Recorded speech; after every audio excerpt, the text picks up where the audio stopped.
I was looking for a small everyday carry lighter, and I found this super cool ultra small titanium lighter from Thai Survival. This lighter is going to my Maxpedition micro pocket organizer, which is a great little organizer here.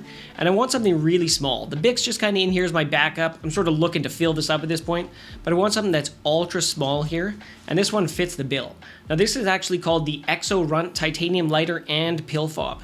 If you don't want to use this as a lighter, you can remove the lighter insert and use this as a pill fob, and it's going to work just fine for that. Then you can put the lighter back in at any time, so it's kind of 2-in-1. This is made by a company called Thai Survival, and this comes in a whole bunch of different finishes.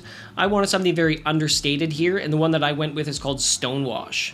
When you line this up with a Bic, it's really hard to believe this is a lighter. The outside dimensions are 49.5 by 15.5 millimeters, and then the interior dimensions are 38.4 by 11 millimeters. You get a 3 millimeter lanyard hole, so you can put a lanyard through this if you'd like, and it only weighs 1 ounce with fluid inside. The Exo Runt Titanium Lighter consists of 2 titanium halves here, and it screws apart with very nice threading. As you can see, there's an O-ring here. And that's going to mean a couple things. First of all, the lighter is going to be waterproof, so if you get this wet, it's still going to work, and that was an important element for me. But the second thing it means is it's going to lock the gas in here. So the gas isn't going to dissipate over time like it will with other lighters, meaning that when you have this filled, if you leave it sealed, it should still be sealed when you go to use it.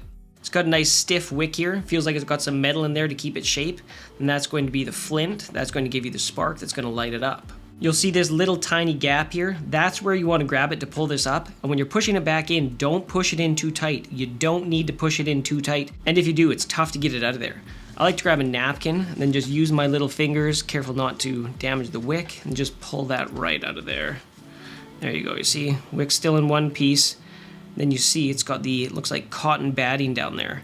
Now what I like to do is I like to use this as a stand it up to expose the cotton, and then I'm going to go ahead and drip my lighter fluid onto the cotton here, being careful not to overfill it, but making sure I do get it completely full. I'm going to take my lighter fluid and just drop at a time, go ahead and fill that up till, like I say, it's right at capacity. It's good to put something down below it, because there is going to be a little drippage usually. I'm amazed how full this seems to be, because I've used this a number of times, so even though it doesn't have a huge gas capacity, you can still light it a good amount of times, as long as you're not holding it for an extended period of time.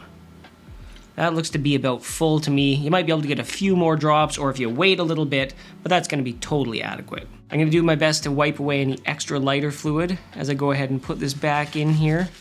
Just wipe off the exterior, wipe off the top. It's going to have a little bit of leakage. That's going to be normal. But I'm going to go ahead, place this back into the main cylinder. Now keep in mind, if I want to use this as a pill fob, just clean this out and then that's the pill fob. Watertight, airtight, totally good for that. But in this case, we're going to put that insert back in there carefully, leaving that little gap at the top so it's easy to grab. And then there you go. That is in place. I'm going to wipe this off with a Q-tip to make sure there's no extra lighter fluid up here. Then I'll show you what it's like when you light it. I'm going to do my best to hold this still, give it a good flick. And then there we go. So a pretty solid flame. I mean, that's still a good healthy flame on there. You're not going to have this going for more than a few seconds at a time. It is a small lighter, but a nice big flame, really cool design. And when you do want to blow it out, just give her a blow. So a very cool titanium survival lighter here. This isn't going to be a pack a day kind of a lighter. It's going to be a set it and forget it, fill it up, put it in your kit, and you have a waterproof, good to go lighter. The gas should last you forever. I think it's a super cool buy and a great option for anyone looking for a very portable lighter for your everyday carry kit.